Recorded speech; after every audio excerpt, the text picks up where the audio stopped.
அனைவருக்கும் வணக்கம். பிஜிடிஆர்பி வரலாறு இன்றைய 100 வினாக்கள் அடங்கிய ஒரு மாதிரி தேர்வை நாம் பார்க்கலாம். இன்றைய முதல் கேள்வி, இந்தியாவின் பழங்காலத்தில் பூஜ்ஜியம் எனும் கணித கருத்தை கண்டுபிடித்தவர் யார்? இதற்கு சரியான பதில் ஏ. ஆரியபட்டர் என்பது சரியானது. அடுத்து இரண்டாவது கேள்வி, சுஷ்ருதா சம்ஹிதை நூலின் குறிப்பிடப்பட்டுள்ள அறுவை சிகிச்சை கருவிகள் எண்ணிக்கை எவ்வளவு? இதற்கு விடை பி. 121. இந்த நூலை எழுதினவர் யாருன்ட்டு கமெண்ட் பண்ணுங்கள். மூன்றாவது கேள்வி, வாட்சாயனார் எதற்காக பிரபலமானவர்? இந்த வாட்சாயனார் என்பவர் யார் என்ன பார்த்தீங்கன்னா இதற்கு பி. காமசூத்திரம் என்ற நூலை எழுதியவர் தான் வாட்சாயனார். நான்காவது கேள்வி, சுஷ்ருதர் எந்த துறையில் மாபெரும் ஆராய்ச்சியாளர்? இதற்கு விடை சி. ஆயுர்வேதம் மற்றும் அறுவை சிகிச்சை என்பது சரியான பதில். ஐந்தாவது கேள்வி, மாயூரா திவாகரர் பார்த்தரிஹரி டேஷ் அரண்மனையில் இருந்த முக்கிய எழுத்தாளர்கள். இவங்க யார் அவையில் இருந்தாங்க? யாருன்னா ஹர்ஷர், வர்த்தமான பேரரசின் சிறந்த அரசர் ஹர்ஷர், அவரோட அவையில் இருந்த எழுத்தாளர்கள். அடுத்து ஆறாவது கேள்வி, மௌரிய பேரரசில் மாகாணங்களின் ஆட்சியாளர்கள் யார்களாக இருந்தார்கள்? யார்னா ஏ. கவர்னர்கள், ப்ரொவிஷனல் கவர்னர்ஸ். அந்த அரசனுடைய பையனே தான் அந்த மாகாணத்துக்கு கவர்னராக இருந்தார். மொத்தம் எத்தனை மாகாணங்கள் மௌரிய பேரரசில் இருந்தது என்று கமெண்ட் பண்ணுங்கள். மௌரியர் கால நிர்வாகத்தில் மாவட்ட ஆட்சியாளரை என்ன என்று அழைத்தனர்? இதற்கு சரியான பதில் ஏ. ராஜுகா என்பது சரியானது. எட்டாவது கேள்வி, அர்த்த சாஸ்திரத்தில் முக்கியமாக என்ன பற்றிய நூல்? இந்த அர்த்த சாஸ்திரம் என்பது சாணக்கியர் எழுதியிருப்பார். இது அரசியல், பொருளாதாரம் மற்றும் இராணுவ உத்திகள் பற்றிய நூல். இதற்கு வேறு பெயர் தண்டை நீதி என்ற வேறு பெயரும் உண்டு. ஒன்பதாவது கேள்வி, கௌட்டில்யரின் அதாவது சாணக்கியரின் அர்த்த சாஸ்திரத்தில் உள்ள முக்கிய தலைப்புகளில் ஒன்று எது? எதுன்னு பார்த்தீங்கன்னா ராஜ்யத்தின் 7 அங்கங்கள், அதாவது 7 limbs ஆஃப் த கிங்டம் என்பது சரியானது. ஒரு அரசானது 7 கூறுகளை கொண்டது என்று கூறும் நூல். அடுத்து 10வது கேள்வி, தூசிடசஸ் என்பவர் எந்த நாட்டை சார்ந்தவராவார்? எதுனா இந்த தூசிடசஸ் கிரேக்க நாட்டை சார்ந்தவர். 13வது கேள்வி, பிரதேசம் பகுதி அதன் ஆட்சியாளர்கள் அல்லது ஆட்சி செய்தவர்கள். நாசிக்கின் மேற்கு பகுதி அபிராக்கள், இவங்க தான் ஆட்சி செஞ்சார்கள். இது சரியான பதில். அடுத்து கிருஷ்ணா குண்டூர் கிழக்கு பகுதி, இங்கே யார் இருந்தான்னு பார்த்தீங்கன்னா இச்சாவாகுகள், ஆந்திரா கர்நாடகா பகுதியில் ஆட்சி செஞ்சாங்க. இதுவும் சரியானது. 2 தென்மேற்கு பகுதிகள், இங்கே சூட்டூஸ் என்பவர்கள் ஆட்சி செய்தார்கள். இதுவும் சரியானது. வடகிழக்கு மற்றும் கிழக்கு பகுதிகள் சூட்டுகள் விரிவுபடுத்துகிறாங்க. இதுவும் சரியானது. தென்கிழக்கு பகுதி பகவலர்கள், இதுவும் சரியானது. இது என்ன இதுனா சாதவாகனர்கள் ஆட்சி காலத்தின் போது. அடுத்து 12வது கேள்வி, சாதவாகன ஆட்சியாளர்கள் எந்த மொழியை அதிகாரப்பூர்வமாக ஆவணங்களில் பயன்படுத்தினர்? இதற்கு இது பண்ண பி. பிராகிருதம் என்பது சரியானது. நாங்கள் பிளாசிக்கு செல்வதை இருபுறமும் நின்று வேடிக்கை பார்த்து கொண்டிருந்த பல்லாயிரக்கணக்கான மக்கள் ஆளுக்கு ஒரு கல்லெடுத்து எங்கள் மேல் வீசியோ கம்பெடுத்து எங்களை தாக்கியோ இருந்தால் அவர்கள் எங்களை ஓட ஓட விரட்டி இருக்க முடியும். இந்த ஸ்டேட்மெண்ட்டை கொடுத்தது யார் அப்படின்னு பார்த்தீங்கன்னா Robert Clive.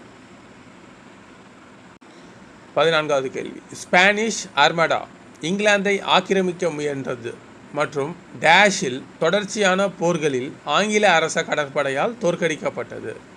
Sir Francis track என்பவர் தான் இங்கிலாந்து கடற்படைக்கு தலைமை தாங்கியிருப்பார். யார் எந்த ஆண்டுன்னு பார்த்தீங்கன்னா 1588 என்பது சரி. இந்த போருக்கு பிறகு தான் ஆங்கில கிழக்கிந்திய கம்பெனி என்பது தோற்றுவிக்கப்படுகிறது. ஏன்னா ஆங்கிலேயருடைய அந்த கடல் பலம், அந்த கடற்படை பலத்தின் காரணமாக. 15வது கேள்வி, ரிக்வேத சம்ஹிதைகளின் மொத்த வசனங்களின் எண்ணிக்கை எவ்வளவு? அதில் பார்த்தீங்கன்னா கிட்டத்தட்ட சுமார் 10,600. அப்போது ரிக்வேதத்தில் எவ்வளவு பாடல்கள் உள்ளது என்று கமெண்ட் செய்யுங்கள். அடுத்து 16வது கேள்வி. 1578ஆம் ஆண்டு தம்பிரான் வணக்கம் தமிழ் அச்சு புத்தகம் யார் மூலமாக வெளியிடப்பட்டது? எடுத்துக்காட்டு: ஏ. போர்ச்சுகீசியர் ஹென்ரிகோ ஹென்ட்ரிக்ஸ். இந்திய மொழிகளிலேயே முதல்ல ஐரோப்பிய மொழிகள் தவிர்த்து இந்திய மொழிகளிலே முதல்ல அச்சு ஏற்றப்பட்ட மொழி தமிழ் மொழி. 17வது கேள்வி. இந்தியா ஏ நேஷன் என்ற புத்தகத்தின் ஆசிரியர் யார்? இதற்கு சரியான பதில் ஏ. அன்னி பெசன்ட் அம்மையார். அவங்க ஏற்கனவே காமன்வெல்த், நியூ இந்தியா என்ற வார பத்திரிகையை தொடங்கியிருப்பாங்க. How India road for freedom அப்படின்ற ஒரு புத்தகத்தையும் எழுதியிருப்பாங்க. 18வது கேள்வி. பொறுத்துக. சாங்குதாரோ. இதற்கு சரியான பதில் மஜும்தார். இது சரியாக உள்ளது. ரூபார் யாக் தயாள் சர்மா. இதுவும் சரியாக உள்ளது. ஆலம்கீர்பூர் இதுவும் வைடி சர்மா என்பவர் தான் அகழ்வாய்வு பண்ணியிருக்காரு. இதுவும் சரியாக உள்ளது. அடுத்து லோத்தல். இது குஜராத் மாநிலத்தில் இருக்குது. இதை கண்டுபிடித்தவர், அகழ்வாராய்ச்சி செய்தவர் எஸ்.ஆர். ராவ். இதுவும் சரியாக உள்ளது. காளிபங்கன் உழுத நிலங்கள் இங்கே காணப்படுகிறது, ராஜஸ்தானில் காணப்படுகிறது. இதை அகழ்வாராய்ச்சி செய்தவர் ஏ. கோஷ். அப்போ பொறுத்துக அனைத்தும் சரியாக பொருத்தப்பட்டுள்ளது. இந்தியா வின்ஸ் ஃப்ரீடம் என்ற நூல் யாருடையது? யாருன்னு பார்த்தீங்கன்னா Maulana Abul Kalam Azad. India wins freedom. 20வது கேள்வி. 1764ஆம் ஆண்டு பக்சார் சண்டைக்கு பிறகு பிரிட்டிஷ் கம்பெனி எந்த பகுதிகளின் நிர்வாக உரிமைகளை பெற்றது? இதற்கு சரியான பதில் வங்காளம், பீகார், மிட்னாப்பூர், அதாவது ஒரிசா பகுதிகளில் நிர்வாக உரிமைகளை பெற்றது. அடுத்து 21வது கேள்வி. ஆலம்கீர் என்ற பெயரின் பொருள் என்ன? என்னன்னா இந்த உலகத்தை ஆள பிறந்தவன் அல்லது பிரபஞ்சத்தை ஆள பிறந்தவன் என்பது இதன் சரியான பொருள். அப்போ இந்த ஆலம்கீர் என்றால் என்ன பொருள் என்று கமெண்ட் செய்யுங்கள். அடுத்து 22வது கேள்வி. முதலில் இந்தியாவில் மே தினம் கொண்டாடப்பட்ட ஆண்டு எது? எதுனா 1923. கொண்டாடினவர் இந்தியாவில் சிங்காரவேலனார், சிந்தனை சிற்பி. சிந்து சமவெளி நாகரிகத்தில் மக்கள் கீழ்கண்டவற்றுள் கத்தி போன்று செய்த கல் எது? எதுனா செர்ட். இந்த கல்லை கத்தி மாதிரி செஞ்சாங்க. இது ரோரி என்ற பகுதியில் காணப்படுகிறது. அதனால் இந்த ரோரி செர்ட் என்று அழைப்பார்கள். 24வது கேள்வி. டாக்டர் அம்பேத்கர் மற்றும் காந்தி இடையே பூனா ஒப்பந்தம் போடப்பட்ட ஆண்டு எது? எந்த ஆண்டு போடப்பட்டது பூனா ஒப்பந்தம்? 1932ஆம் ஆண்டு காந்திக்கும் அம்பேத்கரும் இடையே பூனா ஒப்பந்தம் போடப்பட்டது. 25வது கேள்வி. சக்கராதித்யர் என்று அழைக்கப்படும் குப்த அரசர் யார்? சக்கராதித்யர் யார்னா குமாரகுப்தர். நாலந்தா பல்கலைக்கழகத்தை தோற்றுவித்த குமாரகுப்தர். 26வது கேள்வி. சுவாமி விவேகானந்தரை நவீன இந்தியாவை உருவாக்கியவர் என்று அழைத்தவர் யார்? ஆன்மீக வழியில் அப்படின்னு பார்த்தீங்கன்னா கூறியவர் சி. நேதாஜி சுபாஷ் சந்திர போஸ் என்பது சரியான பதில். 27வது கேள்வி. பரிவாதனி என்ற வீணை வாசிப்பில் சிறந்த மன்னர் யார்? இதற்கு சரியான பதில் முதலாம் மகேந்திரவர்மன் என்பது சரியானது. அவர்களுடைய பல்லவர்களின் இசை கல்வெட்டு உள்ள இடத்தை கமெண்ட் செய்யுங்கள். 28வது கேள்வி. வெண்ணிப்போர் என்னென்ன அரசர்களுக்கு எதிராக நடந்தது? வெண்ணிப்போர் பி. கரிகாலனுக்கும் சேர மன்னன், பாண்டிய மன்னன் மற்றும் 11 வேளிர் குல தலைவர்களுக்கும் இடையே நடந்தது. கரிகாலன் மற்றும் சேர மன்னன், பாண்டிய மன்னன் மற்றும் 11 வேளிர் குல தலைவர்களுக்கு இடையே நடந்தது தான் இந்த வெண்ணிப்போர். இதில் கரிகால சோழன் வெற்றி பெறுகிறார். அடுத்து 29வது கேள்வி. இளம் வங்காள இயக்கம் யாரால் தொடங்கப்பட்டது? இதற்கு சரியான பதில் ஹென்றி விவியன் டெரோசியா. 30வது கேள்வி. இந்தியர்களுக்கான இந்தியா சுயராஜ்யம் என்ற வார்த்தையை முதலில் பயன்படுத்தியவர் யார்? யாருன்னா சுவாமி தயானந்த சரஸ்வதி சுயராஜ்யம் என்ற வார்த்தையை முதலாக பயன்படுத்தியவர். 31வது கேள்வி, அக்பர் 1571ஆம் ஆண்டில் அறிமுகப்படுத்திய மான்சப்தாரி முறை என்றால் என்ன? இந்த மான்சப்தாரி முறை என்பது என்னன்னு பார்த்தீங்கன்னா, முகலாய பேரரசின் இராணுவ மற்றும் சிவில் நிர்வாக அமைப்புக்கு பெயர் தான் வந்து மான்சப்தாரி. 32வது கேள்வி, தீனபந்து என்று அழைக்கப்பட்டவர் சார்லஸ் பிரியர் ஆண்ட்ரூஸ் CF ஆண்ட்ரூஸ் ஆவார். டேஷ் அவருக்கு இந்திய சுதந்திரத்துக்கு செய்த பங்களிப்பின் காரணமாக தீனபந்து என்ற பட்டத்தை வழங்கினார். யாருன்னு பார்த்தீங்கன்னா மகாத்மா காந்தி தான் ஆண்ட்ரூ அவர்களுக்கு தீனபந்து என்று பெயர் வைத்தார். 33வது கேள்வி, கலிங்கப் போரின் போது அசோகர் எவ்வாறு மாறினார்? கலிங்கப் போரின் போது ஏன்னா அப்புறம் முடிந்தவுடன் கிமு 261 முடிந்தவுடன் பௌத்த மதத்தை ஏற்று அகிம்சை கொள்கையை பின்பற்றினார். அடுத்த 34வது கேள்வி, முல்தானை தங்க நகரம் என்று அழைத்தவர் யார்? இதற்கு சரியான பதில் முகமது பின் காசிம். 712 சிந்துவின் மீது படையெடுத்திருப்பார். 35வது கேள்வி, 2வது வட்டமேசை மாநாட்டில் கலந்து கொண்ட பெண்மணி யார்? இதுக்கு சரியான பதில் சரோஜினி நாயுடு அம்மையார். அவங்க தான் 2வது வட்டமேசை மாநாட்டில் கலந்துருப்பாங்க. 1857ஆம் ஆண்டு கிளர்ச்சிக்கு பிறகு இந்தியாவில் நிதி தேவைகளை பூர்த்தி செய்ய அறிமுகப்படுத்திய வருமான வரி சட்டத்தை யார் அறிமுகப்படுத்தினார்கள்? இதற்கு சரியான பதில் சர் ஜேம்ஸ் வில்சன் என்பவர் தான் இந்தியாவில் முதல்ல இந்த வருமான வரி சட்டத்தை அறிமுகப்படுத்தினார். 49வது கேள்வி, இந்தியாவில் முதல் முறையாக வருமான வரி விதிக்கப்பட்ட ஆண்டு எது? எந்த ஆண்டு விதிக்கப்பட்டது வருமான வரி? 1860ஆம் ஆண்டு. சமஸ்கிருத மொழியில் எழுதப்பட்ட முதல் கல்வெட்டு எது? என்ன கல்வெட்டு சமஸ்கிருத மொழியில் எழுதப்பட்டதுன்னா ஜுனாகத் கல்வெட்டு. ஆரம்ப காலத்தில் சமஸ்கிருத மொழியில் இருந்த முதல் கல்வெட்டு ஜுனாகத் கல்வெட்டு.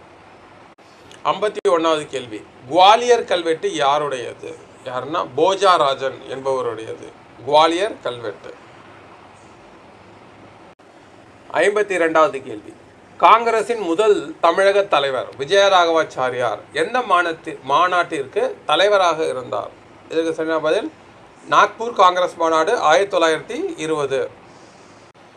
சந்திரகுப்த மௌரியர் மற்றும் செல்யூகஸ் நிகேட்டர் இடையேயான போர் நடைபெற்ற ஆண்டு எது? கிமு 305.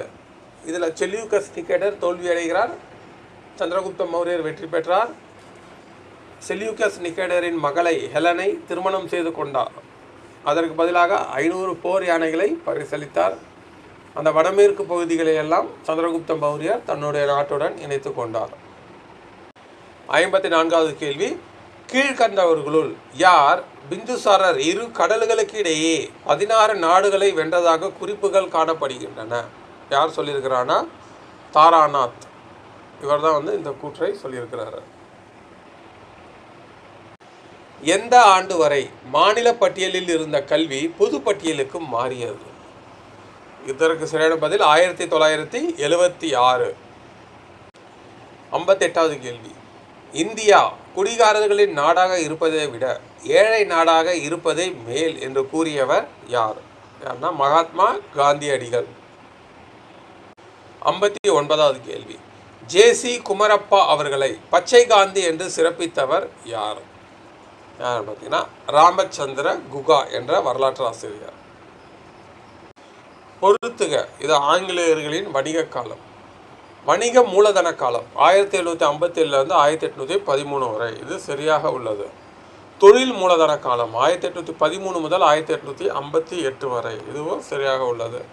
நிதி மூலதனம் இந்த காலம் 1858 1947 வரை, இதுவும் சரியாக உள்ளது.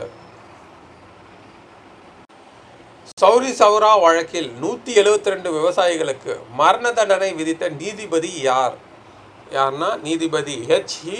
ஹோம்ஸ் என்பவர். 62வது கேள்வி, வர்தமான வம்சத்தை நிறுவியவர் டேஷ் தானேஸ்வரத்தை தலைநகராக கொண்டு ஆட்சி புரிந்தார். யார் தொடங்கினா புஷ்யபூதி. அவர் தான் இந்த வர்தமான பேரரசை தொடங்குறாரு.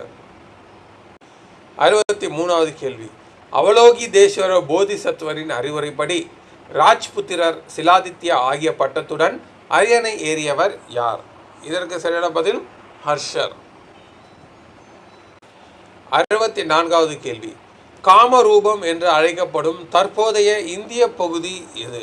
இதற்கு சரியான பதில் அசாம். 65வது கேள்வி, அலிகார் முகமதிய ஆங்கிலோ ஓரியண்டல் கல்லூரி 1875ஆம் ஆண்டு அகமது கான் என்பவரால் தொடங்கப்பட்டு டேஷ் பல்கலைக்கழகமாக உயர்த்தப்பட்ட உள்ள ஆண்டு எது? பல்கலைக்கழகமாக உயர்த்தப்பட்ட ஆண்டு எது? இதற்கு சரியான பதில் 1920. 66வது கேள்வி, 1815இல் டேஷ் என்பவரால் பார்சி சீர்திருத்த கழகம் தொடங்கப்பட்டது. எதுனா பர்துஞ்சி நவ்ரோஜி என்பவரால் உருவாக்கப்பட்டது பார்சி சீர்திருத்த சங்கம். அடுத்து 67வது கேள்வி, ஒடுக்கப்பட்டோரின் கோவில் நுழைவுக்கு ஆதரவாக குரல் எழுப்புவதற்காக டேஷ் அவர்களால் அத்வைதானந்தா சபா என்ற அமைப்பு உருவாக்கப்பட்டது. அத்வைதானந்தா சபா யாருன்னு பார்த்தீங்கன்னா பண்டிதர் அயோத்திதாசர். இந்த பண்டிதர் அயோத்திதாசர் என்பவருடைய இயற்பெயர் என்ன என்பதை கமெண்ட் பண்ணுங்க. இது பழைய பிஜிடிஆர்பி கொஸ்டின். 68வது கேள்வி, 1806 வேலூர் புரட்சிக்கு பின் திப்புவின் மகன்கள் நாடு கடத்தப்பட்ட இடம் எது? எந்த இடத்துக்கு நாடு கடத்தப்பட்டாங்கன்னா கல்கத்தாவிற்கு நாடு கடத்தப்பட்டார்கள். 69வது கேள்வி, திருச்சிராப்பள்ளி சுதந்திர பிரகடனம் வெளியிட்டவர் யார்? யார்னா மருது சகோதரர்கள். வெளியிடப்பட்ட ஆண்டு எது என்பதை கமெண்ட் செய்யுங்கள். அடுத்து 70வது கேள்வி, இரண்டாவது தொழில் புரட்சி முதலில் தோன்றிய நாடு எது? இரண்டாவது தொழில் புரட்சி முதலில் தோன்றிய நாடு எதுன்னு பார்த்தீங்கன்னா அமெரிக்க ஐக்கிய நாடுகள். அடுத்து 71வது கேள்வி, சுதந்திர சங்கு என்ற செய்தித்தாளை ஆரம்பித்தவர் யார்? இதற்கு சரியான பதில் சுப்பிரமணியம் என்பது சரியானது. 72வது கேள்வி, ஊமைதுரை அவர்களின் உண்மையான பெயர் என்ன? இதற்கு சரியான பதில் என்னன்னா குமாரசாமி. 73வது கேள்வி, இந்தியாவின் கிழி என்று அழைக்கப்பட்டவர் யார்? டாம்பி ஹிண்டு. யாருன்னு பார்த்தீங்கன்னா அமீர் குஷ்ரோ. 74வது கேள்வி, இபின் படுடா எழுதிய நூல் பெயர் என்ன? இதற்கு சரியான பதில் ரேக்லா. 75வது கேள்வி, தி பாம்பே பிரசிடென்சி அசோசியேஷன் தொடங்கப்பட்ட ஆண்டு எது? எந்த ஆண்டு தொடங்கப்பட்டது? தி பாம்பே பிரசிடென்சி அசோசியேஷன் 1882.